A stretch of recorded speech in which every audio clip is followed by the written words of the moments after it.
The Cincinnati Reds lineup finally showed the one trait that it has been missing all season long, and it's being led by two of the three players we expected.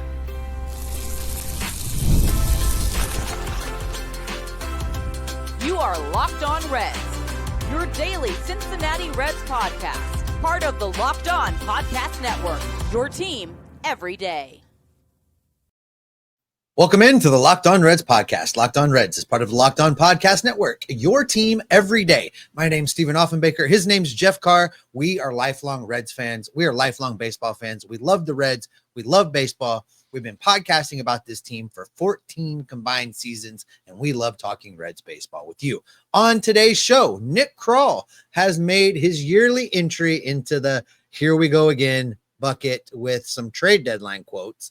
We'll dissect those quotes a little later on in the show. Matt McLain, who Jeff wanted to send down, has had a terrific June, and a big reason to believe in this lineup again is Matt McLain as he nears the Mendoza line and is on the uptick. We'll let you know why he is better in just a few minutes. We will begin today's show by laying out all of the demons this Reds team exercised on Sunday. All of this led by the one and only number 44, Elly De La Cruz. All right, Jeff, let's start with Elly because that is probably the one thing we've been pinging on for a couple of weeks now. You and I both saw it. I think the broadcasters that follow this team every day saw it. We all kind of started talking about it at the same time. Elly looks close. Elly's going to turn a corner. Elly's about to do Elly things, and then he did. 4 straight games with a home run for Elly De La Cruz, and he was absolutely on fire in Detroit. I thought, as weird as the Roku broadcast is on an early Sunday on a Father's Day for this series finale, I kind of thought it was cool that they mixed a guy from the Tigers broadcast and they mixed Cowboy from our Reds broadcast, and there was a nice kind of conversation back and forth. And that was something that the guy from the Tigers broadcast kept saying. He's just like, man, Elly is killing us this weekend. He is absolutely going off. And he was all over this series. Sunday was just the cherry on top. 3 for 5 on Sunday with a big time 2-run homer. He had an RBI single that got the scoring started early. But I love too, Steve, the home run that he hit was a pitch that was low and away. It was a changeup. And if you watch that at bat, there was a couple of pitches. This was against the closer, against the best reliever for the Detroit Tigers, and Will Vest, who had thrown a couple of he has like a sinking fastball, 2-seam fastball that he threw right by Elly. Elly just swung right through him, didn't have a chance. But there's a mind game with Elly because eventually he's going to hit that fastball. So you got him twice. Can you get him a third time? Will Vest didn't think so. So he tried to throw him a perfect changeup low and away. And Elly, as perfect as this pitch was, goes down, gets it, hits it the other way. I mean, there's so much about Elly's game this year that the numbers, the eye test, and everything is matching up to just tell you how good this guy is. And man, we are starting to see it here. I mean, he is heating up as the temperature's heating up on the field, but so is the Reds lineup as a whole, because as Elly goes, so do the Reds. Let's talk about those last 2 weeks for just a second, Jeff. The last 15 games from Elly De La Cruz. He's had 52 at-bats. Are you ready for this? Because I know you probably don't have this in front of you. 346, 443, 731 with 3 stolen bases to boot. Add in 5 home runs, 10 RBIs, 18 hits in that span. Elly like that is hot, and that kind of slash line, that's a all-star level material right there. I know there's a push afoot right now to try to get Elly in. He's going to have a hard time with the votes, but get out there and vote, people. Get Elly De La Cruz as the starting shortstop in this all-star game. Get out there and vote at MLB.com. Get that done. But I think he is leading this clutch revolution with this team, because Sunday's game, and I mentioned that it was a trait that we hadn't seen from this Reds lineup so far this season, is the clutch at bats late. I forgot who it was that was talking about it, but there's a statistic that is on Baseball Reference where they talk about the different parts of a game. You know, late and close is one of the segments that they kind of parse out for hitters and for pitchers. And it was like a couple of weeks ago. Up until that point, the Reds had an OPS plus as a team of 46 in late and close situations. We all could tell that. You didn't need a number to know it, because every time the Reds got late and they were down, forget about it, game's over, because they were 0 for. Now they're 1 for, and hopefully they'll be 2 for, soon, and 3 for and 4 for. But right now they have exercised that demon because they got all those runs in the 8th inning, and they were able to come back from even a spot that Graham Ashcraft didn't look his best, gave up a couple of runs, and you thought, boy, there it goes. When the Tigers went up 4-2, I'm just like, all right, let's see what the Reds got in them, see what they got. But man, I hate that I'm right about this thing about going 1 out of 3. And boy, was I wrong, and I'm happy to be wrong about it. Oh, you know who wasn't wrong about it? That would be me. I said that this team profiled well for Comerica Park, and they didn't disappoint me. The numbers support what you're saying with the eye test. If you look at this lineup, Jeff, right now, 6 guys on the team have an OPS plus better than league average, and that's up. They weren't there. They've got some guys with high OPS plus that are injured. Austin Hayes at 140, Noelvi Marte at 129, both still injured. But you go down the list, Elly De La Cruz, and I don't believe these are counting Sunday's game. I don't think Baseball Reference has updated as we're recording. But Elly De La Cruz at 128, TJ Friedel at 123, Jose Trevino at 123, Tyler Stephenson at 113, Will Benson at 107, Gavin Lux at 105. Jake Fraley's coming on. He's at 95 right now. He's getting there. And we're going to talk about coming up that while Matt McLain's overall season numbers are lacking, his last 2 weeks have looked very, very good. We'll get into him here in a little bit. But these numbers support what you're saying, which is the Reds have turned a corner. And they did what I asked them to do. If you recall, back in the Arizona Diamondback series, what I said was, great, you went out there and got the sweep. But what you haven't done all year long is continued to build on that momentum. Then they went to Cleveland and won 2 of 3. They built on that momentum. And then I said, well, I need more. I need them to continue to do this thing and right the ship and push it out even more, continue with this momentum. And they went up against one of the best teams in the American League and just took 2 of 3 from them in their yard.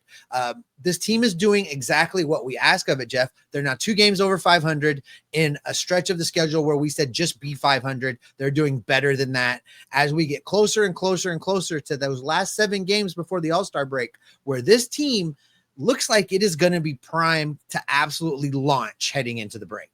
And I'm buying it. I'm buying all of it. I love what this team has put together because of these clutch at bats. And Tim and I talked about this because I joined him on the postcast yesterday, but we talked about this after the game that, Elly was the leader, but the key at bat, the key moment in that game was Will Benson. Will Benson and the sac fly that brought in the run to really get the rally started there in the 8th inning.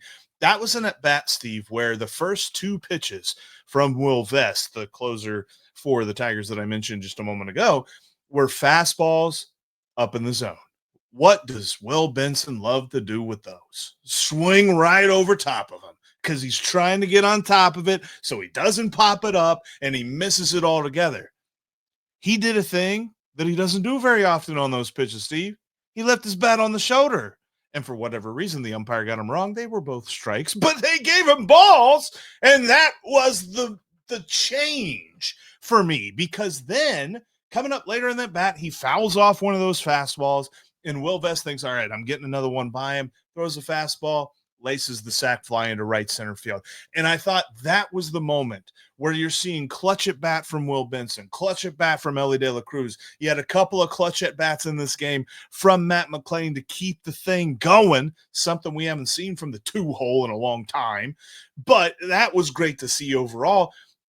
So much about it really came together. The Reds are now no longer 0 for the last 38 in series where they lose the first game. They're now 1 for their last 39. A lot better there. And by the way, another great win, like you mentioned, against an American League team. A week ago, Steve, they were 4.5 games behind the St. Louis Cardinals. they are now tied with the St. Louis Cardinals. That's how quickly things can change. And there was another stat, and I didn't know where you wanted to drop it in, but it blew my mind. Teams in Major League Baseball that haven't been swept this year. Yeah. The Mets and the Yankees both got swept this weekend, which means, of course, that your Cincinnati Reds are now the only team in Major League Baseball to have not been swept in 2025. What a time to be alive. What a time to be alive. But I know this, Steve, with all of the leadership that's going on in this lineup right now, Matt McLain is a key factor for believing in this Reds team the rest of the way. Man, he's had a heck of a June so far. If you're running a business, you know that every missed call is money left on the table. Think about the last time you had a service emergency like a burst pipe. If the first plumber didn't answer, did you wait? No, you called the next one. That's why having a reliable business line is so important. And that's why you need Open Phone. Open Phone is the #1 business phone system that helps you streamline and scale customer communication, all from an app on your phone or computer. Did you juggle 2 phones just to keep business or personal calls separate? Open Phone can solve that instantly. Open Phone is offering Locked On listeners 20% off your first 6 months at openphone.com/LockedOnMLB. That's openphone.com/LockedOnMLB. And if you have existing phone numbers with another service, Open Phone will port them over at no extra charge. Open Phone, no missed calls, no missed customers.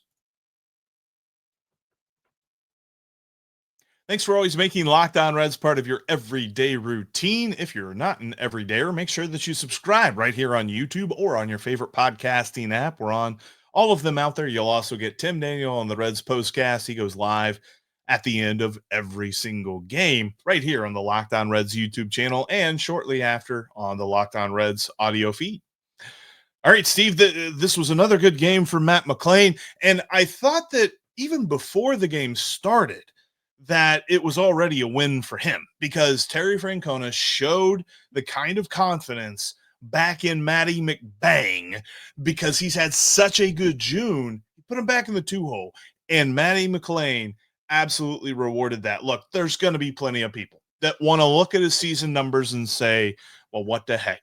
That batting average starts with the #1. Let me tell you something a little about batting average. Batting average is not a great way to add to really analyze a hitter because it doesn't analyze all of the events that can happen to a hitter. Since the month of June started, he's getting on base 34% of the time.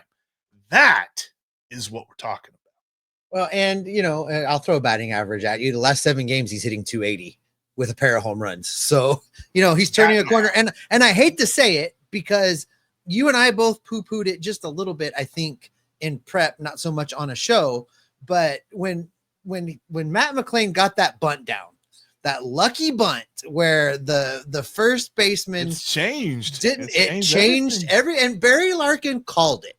And I like to pick on some of Barry Larkin's takes from time to time because they're old school baseball and all the youngsters out there hate them. But maybe the Hall of Fame shortstop knew what he was talking about because ever since that bunt got down, Matt McLain has kind of been revitalized and re-energized and is starting to do the things we expected him to do and that this Reds lineup needed him to do to perform like this. Well, and I think too, like I know that you like to joke and say, "Oh, you wanted him down in AAA." I just wanted to see him succeed. I will play the clip. I'm not saying I didn't say it, but I'm saying all I needed to see was for him to see that he can hit the grass with the ball. And now that he's going crazy. And we're seeing the guy that we expected because before this season began, we said it's Elly and it's Matt McLain. And as those two guys go, that's how you can trust this team. And the fact that Matt McLain has really kind of been absent. Like he's been here, but he hasn't been here because he hasn't really gotten going just yet. That's why this team has been all kinds of inconsistent. But ever since he has taken off, I mentioned the 34% getting on base here in the month of June, but you're really just seeing an uptick of him these last couple of weeks, really seeing him come into his own. I thought too that this game was a perfect opportunity sort of a masterclass, if you will, from Terry Francona of, look, he had a rough day on Friday defensively at second base, couple of errors. Yeah, that one play where he's kicking the ball all over the yard. You can close your eyes and see it. At least I can still.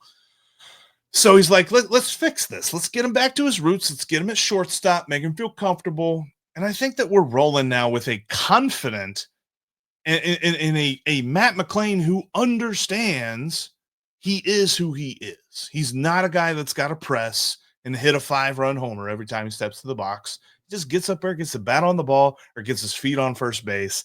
And that is what he needs to do. And especially if they're going to leave him, which they should absolutely leave him in the 2 spot. Terry, Tito, don't look at the fact that Santiago Espinal had 3 hits in this game and think that he needs to be hitting second tomorrow. That should still be Matt McLain. Do you think we were unfair to Matt McLain? You know, you look back at the expectations we kind of came into this with. You know, we're talking about a guy that, you know, at 23 years old, got 86 big league games. 89 big league games and went gangbusters. I mean, 3.6 WAR in his rookie season. Then he gets hurt and he misses an entire year. Was it wrong? And it wasn't just us. It wasn't Locked On Reds. We're the only ones like, Matt McLain's going to be great. Everybody expected Matt McLain to be great. And I think maybe we just underestimated the rust. I think we underestimated how long it was going to take him to get back in a groove, and just assumed that because he's always a 25-year-old kid that, you know, showed all this talent, he was just going to slide right back into where he was. That wasn't the case, but it looks like he's turning that corner and getting back there too. Maybe the problem was not him. The problem was us. And we, the people that follow this team, all were just a little bit unfair in what he was expected to do in game 1 after missing a year. I agree. Cause I mean, he hadn't played a full season even with that 2023 under his belt. That was, you know, 2/3 of a season, or maybe 3/4. Didn't really do the fraction there before I said that, but what he has done has not been enough to go crazy about. And yet we know, because the eye test tells us that this dude's got what you need to have to be really good at this game. And I think that's why immediately we were just like, he's going to be right back there. That 3.6 WAR that he got in 3/4 of a season or whatever it was, that means he's going to get close to like 5 WAR this year and all this other stuff. And that was probably unfair of us to just say that's what he's going to do. Now, I will say, you know, credit to us. We did mention, you know, maybe he had to go down to AAA for a breather, but there were plenty of people out there that were saying, well, we don't know anything about him. He's probably horrible. That 1 year is probably not anything that you can trust. Now, we didn't go that far, and there's plenty of people that did. So I think that when you look at what he is doing these last couple of weeks, I think that that is more of who he is. And you mentioned he's hitting 280. It's not as if it's crazy. It's not as if he's hitting 400 and his you know, OPS is at, you know, 2,000 or something like that. But it's reasonable. And these are the kind of stats that I think that we can expect from him moving forward. Yeah, I think so too, and I think that the power is going to continue to grow. I like what his swing's starting to look like right now. And there, when he was bad, I'm going to air quotes bad for those of you guys listening. When he wasn't productive. When he wasn't productive, his at bats weren't terrible. There was a whole lot of hitting the ball hard right at somebody, like just right to a guy. And you kept talking about, you know, you got to see the ball go in the hole, right? You got to see the ball hit the grass. And then the bunt and Barry and all the things happened, but he never looked just overmatched by the opposing pitchers. No. The at bats still looked good. The bat speed was still there. It just a little unlucky and a little rusty that combined for this sub performance that I think now that he's breaking out of it, I really am excited, Jeff. You know, we didn't show just after Memorial Day, you know, are they dead yet? Do we sell yet? Did they blow it up? And you and I were both like, it's worrisome, but we're not there yet. This is why we said that. What you're seeing right now over the last 3 series is why Jeff Carr and Stephen Offenbaker said, everybody hold the phone. Let's just wait a minute and see what happens. And it's starting to show now, guys. It's a good time to be excited. The weather is heating up. The city is heating up. Summer is here and the Reds are rolling. And I don't know how you can't be excited about that right now. And I can absolutely trust this. I can trust this from Matt McLain. I can trust this from the lineup. I can trust that the team is starting to come together. But Steve, I tell you what, though, there's definitely still some needs. And Nick Krall made some comments about trade deadline strategy, and it's got my stomach turning. We're going to recommend a course correction coming up next. Get the supplies you need from the site that's made for the skilled trades, SupplyHouse. Whether you're in plumbing, HVAC, or electrical work, SupplyHouse is the reliable way to order products online. Their easy-to-use website is packed with helpful resources and the latest product info to help you get exactly what you're looking for to get the job done right. Plus, they've got a complete inventory of over 200,000 parts from over 400 top brands, so you know you're getting exactly what you need, delivered fast from coast to coast.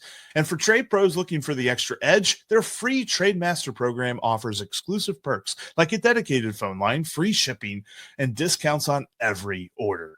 There are thousands of skilled professionals that are already taking advantage of this program, and now it's your turn. Join the Trade Master program today at supplyhouse.com/TM and start ordering plumbing, HVAC, and electrical supplies with just a few clicks.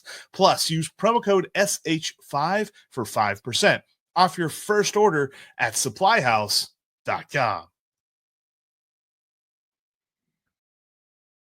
If you can't watch us here on YouTube, well, you can listen to us on the road. You can take us in the car. You can take us to the gym. You can take us for a walk because we're on every single audio podcasting platform there is. Really, if you find one we're not on and you need us to be on it, message Jeff Carr. He'll make it happen for you. That way you won't miss any of the content we've got coming your way. You can also make sure to check out Locked On MLB Game Night and watch and listen to them too. They're going to watch every game so that you don't have to. All right, Jeff. Nick Krall, he said some things, and I'm going to let you get into the exact quote of it. And then I'm going to tell you that after this quote, there was only one other thing he could have walked to that microphone on MLB Network. I think that's where he was for this. Could have walked to that microphone and said that would have ticked me off more than what he said. So without further ado, go ahead. Yeah, Nick was on MLB Network Radio and talking about the trade deadline, said some other things too, and definitely some comments about Elly De La Cruz and a possible contract extension that, while it wasn't encouraging, it was at least encouraging to know that the Reds have actually tried to kick those tires. Like, that's not even something that I expected to hear from Nick Krall at this point, but reports are that he's, tried, and Elly's agent, Scott Boras, is not interested, as we said, but at least he's tried. But what he mentioned about the trade deadline is this. This is a direct quote. Nick Krall said, "The one thing that you can always have is extra pitching depth. I think everyone is looking for extra pitching depth. For us, it's about getting guys back from injury. It's about getting Hunter Green back, getting Austin Hayes back, getting back Noelvi Marte. If we can get some guys back and some guys healthy, it's going to add some thump to our lineup. As we go through the next couple of months and we get some guys back, it's right now a wait and see on where we are. And if there's another injury or two down the road we have to patch, I think that's what we're looking at." End quote. Boy, does this not smack of we have to get healthy. We have to see what we have. We just have to see. The only thing that he could have done that would have ticked me off more is if he had walked up to the microphone and asked, "Where you going to go?" That's the only thing he could have said that would have pissed me off more than this. Like, no, this is not a plan. This is not the way, Jeff. Hunter Green is shut down for an extended period of time. You don't know exactly what his return looks like yet. You can't plan on that being part of your midseason push strategy. Noelvi Marte, while he was gangbusters, we just finished talking about Matt McLain missing time and what Russ looks like. Noelvi never really had an opportunity to settle in and give us a long look. Now, he was good in the short look we got, but there is absolutely no guarantee that he's going to come back and play at that level. Again, hoping he's going to pick up where he left off. That is not a midseason strategy. This team has some big glaring problems that it needs to address. You want to know the state of this pitching staff right now? They went out and got a waiver claim from the Boston Red Sox because there was nobody else that was going to be able to pitch at the big league level. So they went out and grabbed somebody just in case. That's the state of things right now, Mr. Krall. Get out there and get a real pitcher. Get out there and get a real hitter, and stop playing for the avoidance of peaks and valleys and where we're going and waiting for health. Good grief. Yeah, the San Francisco Giants made a trade with the Boston Red Sox. They got somebody a little bit better than the Reds got. They got Rafael Devers. Boy, he'd be nice to have in this lineup. But no, I'm exactly with you. And I wonder, and the thing that always makes me worry, it's something that I almost push down. You know, I do the Midwest thing where we push it down deep. We don't worry about it. We just pass on, let it go. But it's this whole thing, right, about injuries. We're getting guys back from injuries. You know, Noelvi Marte is going to come back here close to the All-Star break, and boy, that's going to be just as good as going out and getting another big bat. And Hunter Green's going to come back. Man, that's an ace pitcher you get at the deadline. Nobody else is getting that at the deadline. Is that an excuse because he has already been told he doesn't have the budget to go out and get more? Because that's what I'm thinking. That's my worry. And that cannot be the position of this team, because that's where they were in 2023. And that is why they didn't make the playoffs in 2023. They needed starting pitching. They didn't go get starting pitching. They missed the playoffs. They were in first place on August 1. They were out of the playoffs by the end of the season. Please, for the love of 50 West or Fry Box or whatever you want to say, go make a trade. Add to this team. Go for now. And you don't have to mortgage the farm system to go for now, but go for now. Like, don't look at this and say, well, in 2028, man, I don't know. Like, this guy, no, you're here. You're now. You're right in the cusp of the playoff race. You're 2.5 out of the wild card. Quite frankly, you're still not that far from the Cubs. I mean, 7 games. Reds, I've already said this once. I'm going to say it again. The Reds are 4.5 games behind the St. Louis Cardinals last week, and they are now tied. Baseball does some funny things. And whether we believe the Cubs are juggernauts or not, there's a really good chance that the Reds could be fighting for first place at some point this season if they take this deadline seriously. And quotes like this make me wonder if they know how to take it seriously. You know, add some thump. Noelvi Marte has hit 10 home runs in 3 years. I don't know how much thump that's adding. There's potential there, but I don't know how much thump that's adding. Austin Hayes is a little bit better. You know, he's good for since 2022. He has basically hit 16 home runs a year. He hit 16 home runs in 22. He hit 16 home runs in 23. He hit 16 home runs 16, 5, 6, 7, 8, 9, 10. Only 10 home runs in 2024, and he's got 6 this season. So there's a little pop there. That's not a thumper. That's not a, there's home run potential. There's no home run guarantee. And this team really has a window right now if they could just go get a guy. Just go get a guy. Rent a guy. Come on. Yeah, even just a rental. Like I don't think as cool as it would be, and we were talking about the idea of a blockbuster getting Jarren Duran. Who knows? The Red Sox already traded Rafi Devers. Maybe they're going to trade everybody. Who knows what they're going to do over there in Boston? But at the same time, be opportunistic. They were on the phone at the right time to get Taylor Rogers from the Giants.